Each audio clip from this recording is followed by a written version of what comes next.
السلام عليكم ورحمة الله وبركاته. الحمد لله وحده والصلاة والسلام على من لا نبي بعده. أما بعد فأعوذ بالله من الشيطان الرجيم. بسم الله الرحمن الرحيم. وقل جاء الحق وزهق الباطل إن الباطل كان زهوقا. صدق الله العظيم.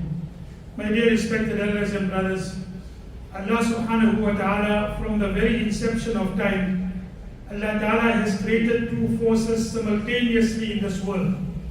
Allah Ta'ala has created truth and falsehood, vice and virtue, good and bad.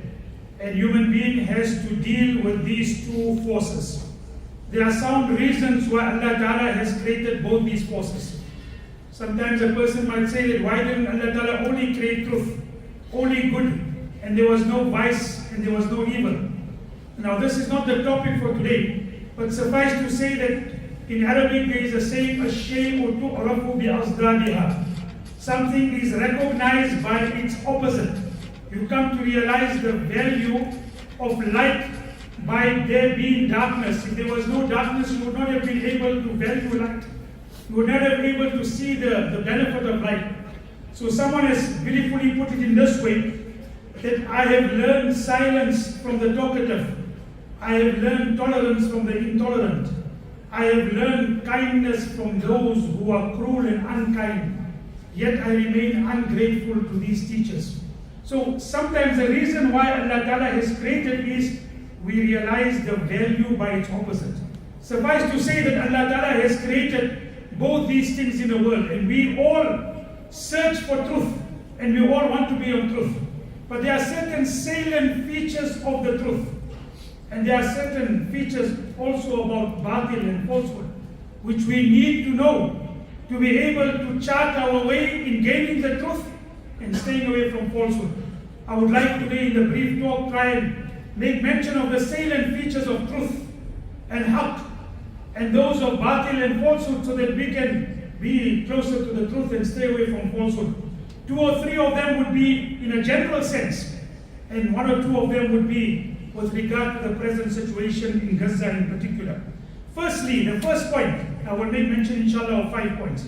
The first point is we are living in a world where there is a certain moral or an immoral philosophy which has been carefully developed, which has become in many ways the dominant philosophy of the secular, liberal, secular world. It is called moral relativism. And anyone who has read will come to have come through this. It suggests right and wrong, good and bad, vice and virtue are relative concepts.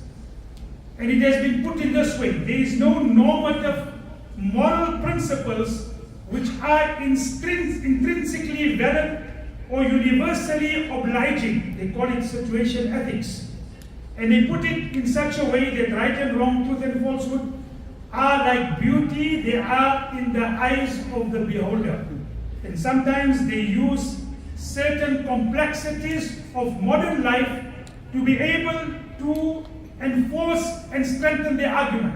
Like for example, they will say, would you tell the whereabouts of your friend to a would-be murderer? Someone wants to murder your friend and he comes and asks you, where is your friend? You don't tell him you have committed and you have spoken a lie. You tell him you have become an accomplice to murder. So they triumphantly say thereafter, you see, there is no complete right and wrong. It all depends upon the situation you find yourself. But despite that, humanity hungers for a sense of right and wrong. And all of us know that. Many times a person will come to an alim and say, tell me what is right and wrong. Don't give me long, winded explanations. So we all want a sense of right and wrong, truth and falsehood, some absolute moral values. Looking at all of this that you find today, we thank Allah Ta'ala for the beautiful moral landscape Islam has given us. It has made things certainly very clear. This is right, this is wrong. And these things are such that they provide stability and security to our moral order. They provide absolute moral values, absolute right and wrong, truth with a capital T. That no one, no alim, no scholar, no Moulana, no person can change. It will always remain like that. Interest will always be haram. No matter how much the financial situation of the world becomes interest-driven. Immorality will always be wrong, irrespective if it becomes a norm. And this is something that we have to thank Allah subhanahu wa ta'ala. And then Allah subhanahu wa ta'ala furthermore has given us in the life of our beloved Nabi Kareem Sallallahu Alaihi Wasallam a perfect example which offers guidance for the complexities of our life. Islam avoids the pitfalls of offering few Boy Scout principles for our moral life, which will find its way in a showcase rather than real life. So the first thing with regard to truth and falsehood, yes, there is something that is known as truth with a capital T, and we reject the philosophy that has been carefully developed, which is known as moral relativism. The second thing with regard to truth, by its very nature, by its very definition, it requires an uphill struggle. It requires sacrifice, self-control, patience, perseverance, obedience and submission to Allah subhanahu wa ta'ala. And it at times requires giving up instant satisfaction for the sake of eternal success and satisfaction. We see it many a times. We see it in Rosa, we see it in fast. What do? You give up instant satisfaction for the sake of a greater good, for the sake of a reward. So that is the reality with regard to truth. Truth will always, and haq will always require sacrifice. Whoever thinks that he will be able to gain the truth and he will be upon haq without any sacrifice is living in a fool's paradise. This has been very beautifully explained in a long hadith in Jami al-Tirmidhi. Nabi Kareem Sallallahu Alaihi Wasallam said, when Allah Ta'ala created heaven and hell, when Allah Ta'ala created Jannat and Jahannam, Allah Ta'ala told Hazrat Jibreel alayhi salatu wasalam, go and see the beauty which I have prepared in Jannah, and go and see the punishment of mine which I have prepared and which I have created in hell. Jibreel alayhi salatu wasalam went and he came back and said, Allah, you have created Jannah so beautifully and you have created it so great. There is no one whom you have created who will not desire and seek Jannah. And oh Allah, you have created hell in such a way. There is no one whom you have created that will want to stay away, will not want to stay away from Jahannam. Then Allah subhanahu wa ta'ala surrounded Jannat and Jahannam with certain things. And he told Hazrat Jibreel, now go and see Jannat and Jahannam. And Jibreel alayhi salatu wasalam came back and he said, oh Allah, now I'm afraid if people would be able to gain Jannah. And now I'm afraid whether people will be able to save themselves from the fire of Jahannam. And then the words of the hadith, it concludes with these beautiful words, Hujibat al-jannatu bil-makari wa hujibat al-naru bil-shahwat. Allah has surrounded Jannah with toil and effort. And Allah has surrounded Jahannam with the fulfillment of your desires, with apparent ease. So if you want to be on haq, you have to make a struggle against your ego. You have to make a struggle against your nafs and your desires. Follow your desires, you go straight to Jahannam. Hazrat Ali radiallahu anhu one day was asked, oh Ali, tell us how is it to gain Jannah? So Ali radiallahu anhu said, very easy. Put your one foot upon your desires, the next step is Jannah. Trample upon your desires and go into Jannah. So the second point with regard to truth and falsehood, which is important for us to understand, is truth requires effort. Truth requires sacrifice. Falsehood doesn't require much. Just follow your desires. Follow your evil impulse which Allah Ta'ala has created.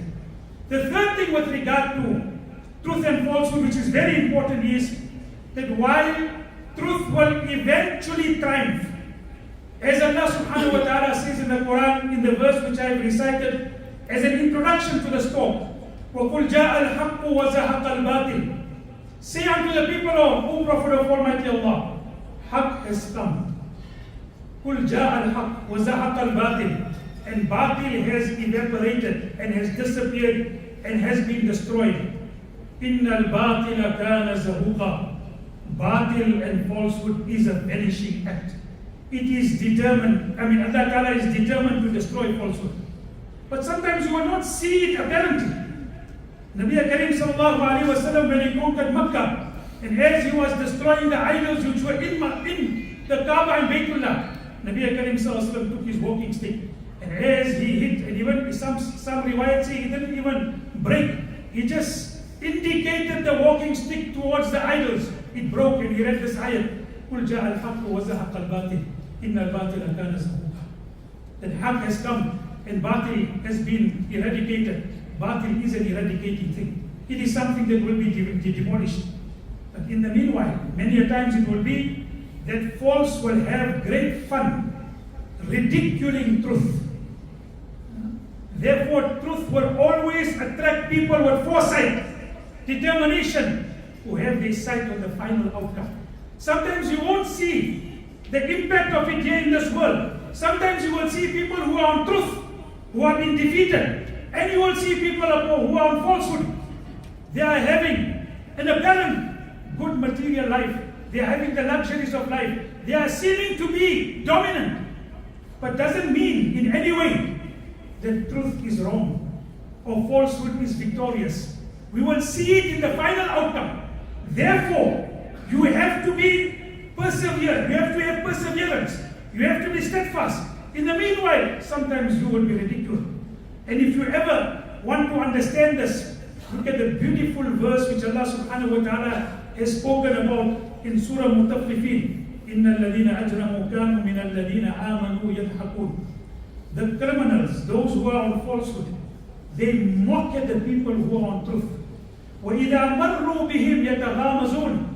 When they pass by them, they wink their eyes and they look down upon them with scorn and mock. وَإِذَا انْقَلَبُوا إِلَىٰ أَهْلِهِمْ انْقَلَبُوا فَكِهِينَ. When they go to their own people, their own group, they even mock further. وَإِذَا رَأَوْهُمْ. And when they speak to their own particular group of falsehood, the different alliances we see in the world today, the Western powers, when they say it to the people amongst them, إِنَّ هَؤُلَاءِ لَضَالُونَ. These people who are on the Islamists, إِنَّ هَؤُلَاءِ لَضَالُونَ. They are on the wrong path. إِنَّ هَؤُلَاءِ وَمَا أُرْسِلُوا عَلَيْهِمْ حَافِظِينَ فَالْيَوْمَ الَّذِينَ آمَنُوا مِنَ الْكُفَّارِ يَضْحَكُونَ. But on the day of Qiyamah, the people who are believers, they will mock at the disbelievers. So here in this world, you will find at times there will be situations where the people who are on falsehood, they will have a good laugh and they will mock at the people of truth. Therefore, truth requires people of determination and people of courage and people of steadfastness. And let me just say with regard to this, that, and they say that the person who laughs last, laughs the best. Or sometimes, you say, jokingly, the one who laughs last, he has only got the joke last. But Allah subhanahu wa ta'ala has made mention with regard to it. Therefore, when you are on truth, yes, be prepared to be called different names. But we will remain steadfast. For it will be the most ridiculous thing to leave the straight path for fear of being ridiculed. The most laughable act would be to trade truth for falsehood for fear of being laughed and mocked at. And the craziest deed would be to disobey Allah subhanahu wa ta'ala knowingly for fear of being called crazy. The fourth thing, and this is now more towards the present situation. Many a times Allah subhanahu wa ta'ala will give falsehood a certain degree of authority and arrogance which they carry, which you will see. And many a times you will find truth will be materially weak. Not always. There are situations in history, for example, where truth has been dominant. In the time of Sulaiman alayhi salatu wasalam, who had a kingdom that has never been matched. Our beloved Nabi Karim sallallahu alayhi wasallam towards the end of his time. Not also in the beginning, because in the beginning of our beloved Nabi sallallahu alayhi wasallam's life, there was weakness. There was a certain degree of helplessness, as I will go on to explain. So therefore, you will find certain times in our history where falsehood has been given dominance. They have that arrogance which they show. And very beautifully it has been explained in the Quran in the form of Hazrat Musa alayhi salatu wasalam in Fir'aun. And out of 30 chapters in the Holy Quran, Allah Ta'ala has made mention of this incident in 28 chapters out of the 30. And then you see the words of Fir'aun, the attitude of Fir'aun, which of course we all know is on falsehood. And look at his statements and compare it to the statements that you find today with regard to the people of falsehood. In the Fir'aun ala fil ard. Fir'aun was arrogant and he had dominance on the earth. وَجَعَلَ أَهْلَهَا شِيَعًا. And do you know what Fir'aun did? He created people in groups. He made them into groups. And today we find the same thing, that the people who are in power and dominance, they make people into groups. وَجَعَلَ عَلَى أَشْيَاء. And Allah subhanahu wa ta'ala makes mention, يَسْتَضْعِفُ مِنْهُمْ طَائِفَةً مِنْهُمْ يُذَبِّحُ أَبْنَاءَهُمْ وَيَسْتَحْيِي نِسَاءَهُم. One of the strategies of Fir'aun was, اقتلوا أبناء الذين آمنوا معه. Kill the children. Kill the children. 2/3 of the people who are killed in the Gaza are children. اقتلوا أبناء الذين آمنوا معه. Fir'aun said, kill the children of the believers. واستحيوا نساءهم. And leave the woman folk. Let them give birth to more children so that we can continue. You see, Fir'aun was in a situation. He needed slaves, he needed the working force, but yet at the same time he was told that someone from Bani Israel is going to overtake and overthrow you. So what did he do? He started killing the children. And then when he was told that the working force is going to be destroyed, he said, okay, kill the children on 1 year, and on another year do not kill them. So look at the strategy of Fir'aun. Allah Ta'ala gave him power and authority. That doesn't mean he was on truth. Remember this. Sometimes Allah Ta'ala gives falsehood a certain degree of dominance. But look at the way they have the arrogance. So one or two things with regard to Fir'aun from the Quran I will make mention of. وَنَادَى فِرْعَوْنُ فِي قَوْمِهِ قَالَ يَا قَوْمِ أَلَيْسَ لِي مُلْكُ مِصْرَ وَهَذِهِ الْأَنْهَارُ تَجْرِي مِنْ تَحْتِي أَفَلَا تُبْصِرُونَ أَمْ أَنَا خَيْرٌ مِنْ هَذَا الَّذِي هُوَ مَهِينٌ وَلَا يَكَادُ يُبِينُ. Oh people, don't you see the beautiful civilization of Egypt that I have? And this river Nile running through Egypt. Am I better? Am I better? Oh, Musa alayhi salatu wassalam is better. وَلَا يَكَادُ يُبِينُ. Musa had a stuttering. He could not articulate himself. فَلَوْلَا أُلْقِيَ عَلَيْهِ أَسْوِرَةٌ مِّن ذَهَبٍ. If he was upon right, why didn't he have wealth? Where's his gold? Where's his silver? Today you find that people who are on haq, the people on haq, they you find, see, they might not have the resources. But the people who are on batil have this, and they take pride in it and say, look, we have more than what you have. Therefore, equating and thinking that because we are more successful, we are more worthy of being followed. That is not the way haq and batil works. Then look another place how Fir'aun made mention with regard to it. Inna hadani lasahirani yuridani an yukhrijakuma. Fir'aun was very good in changing the narrative. So what he told his people, Inna hadani, these two people, Musa and Harun, yuridani an yukhrijakuma min ardikuma. They wish to take you out of your homeland. وَيَذْهَبَا بِطَرِيقَتِكُمُ الْمُثْلَى. And they are jealous of your way of life. Now look at that. What he was doing, he didn't make mention of. He enslaved the people of Bani Israel. He killed the children. Wholesale massacre with regard to the children. And what is he telling his own people? These are the people who are seeking to take you out of your homeland because they can't see your success. Can you see the similarities? Therefore, we need to be very, very clear with regard to truth and falsehood. And even if there is an apparent setback, it doesn't deter us with regard to our truth. It doesn't deter us with regard to the fact that Allah Ta'ala has created a truth. And even if there is setbacks, and even if there is challenges with regard to this truth, it doesn't mean that we are ever going to be compromising on the truth. And then the last point that I will make, and I will maybe elaborate a little bit more on that, is that truth and falsehood has got nothing to do with worldly victory or failure. Truth and falsehood has got nothing to do with worldly victory or failure. Sometimes there could be a situation that you are on truth, but you have a worldly setback. And sometimes there could be that you are completely on falsehood, and materially, and in the war, or in parts of the world, you have victory. And let me give you a briefly example with regard to it, that there was a setback in Uhud. Nabi Karim sallallahu alayhi wa sallam and the Sahaba suffered a setback. There was a defeat in the war.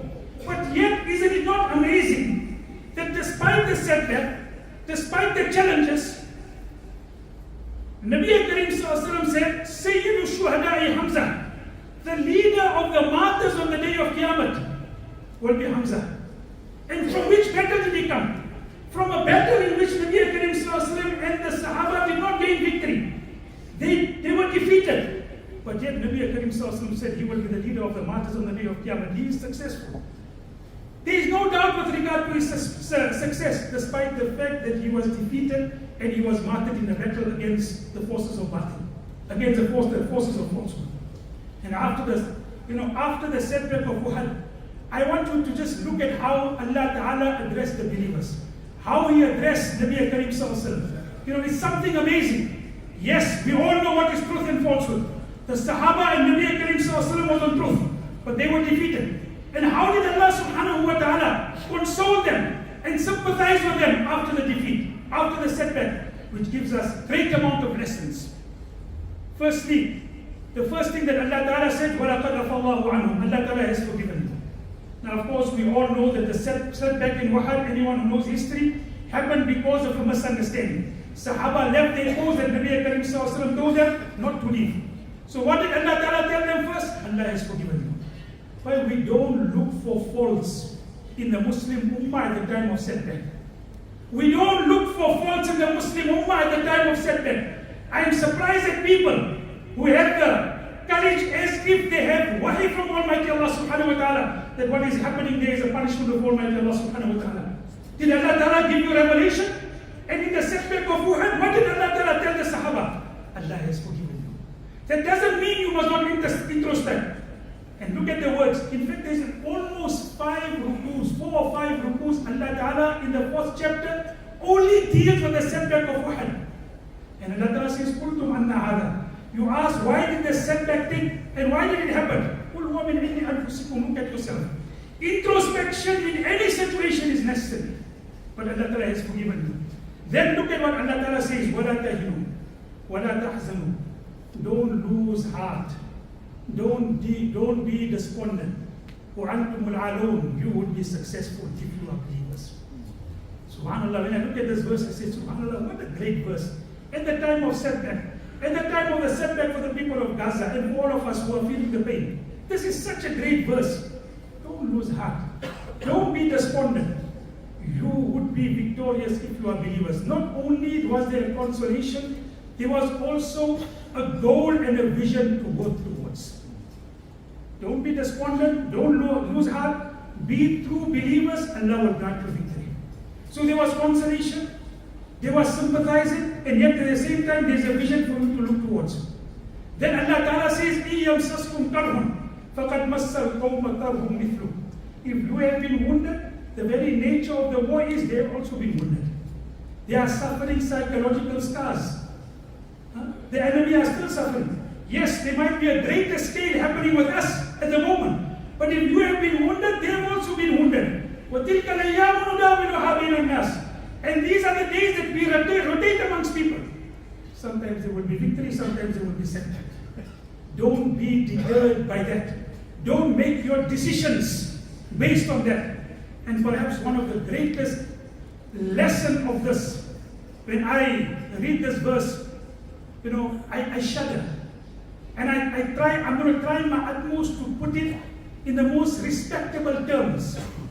وَمَا مُحَمَّدٌ إِلَّا رَسُولٌ. Muhammad is a Rasul of Almighty Allah. قَدْ خَلَتْ مِنْ قَبْلِهِ الرُّسُلُ.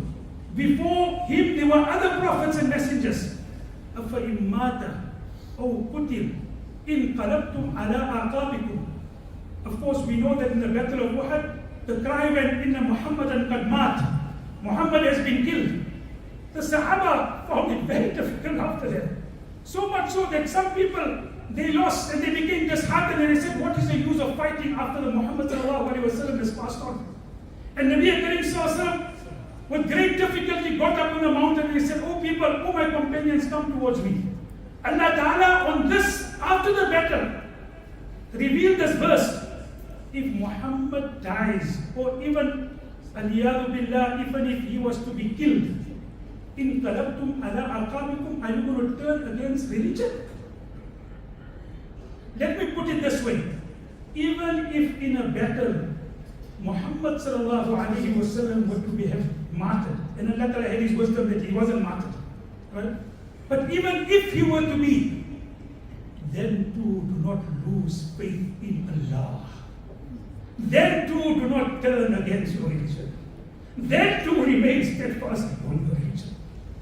If the Muhammad was to be martyred, you don't lose faith and you do not become despondent, then we will say the same thing. Even if the children who are being killed pains and hurts us, we will not become despondent and we will never even have an iota of doubt with regard to the truthfulness of our religion. It's such a great lesson.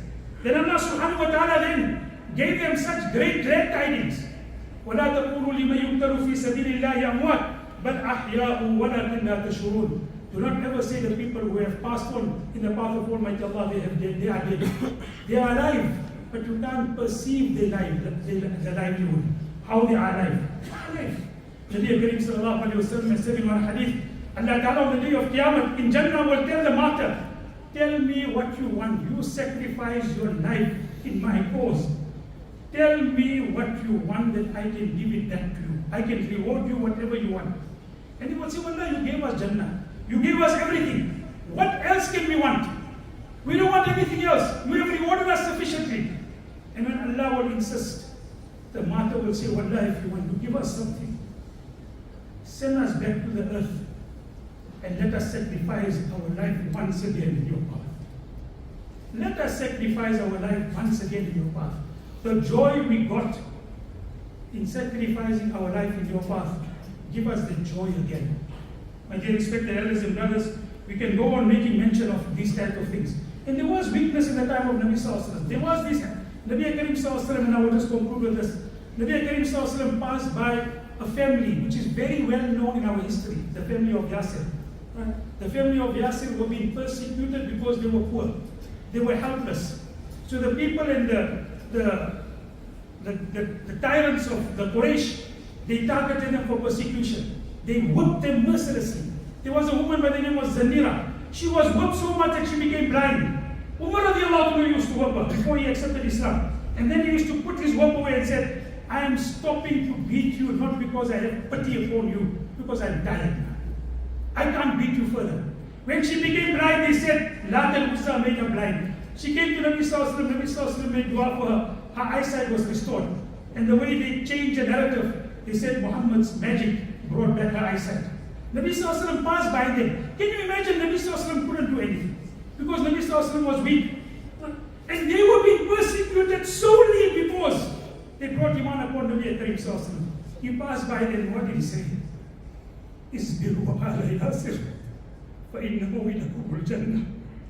Have sabr, O family of Yasir. Yasir's wife was Sumayya. Abu Jahl hit her and pierced her with a spear in her midriff, and she passed away. And Nabi Sallallahu Alaihi Wasallam told them, Isbiru ala Yasir. O family of Yasir, have sabr. Fa inna maw'idakumul Jannah. Our meeting place is Jannah. So we must be very clear, my dear respected brothers. I've just made mention of 4 or 5 salient points of truth and falsehood. Let us all strive to be on the path of truth, even and despite the challenges. May Allah give us the tawfiq. Alhamdulillah.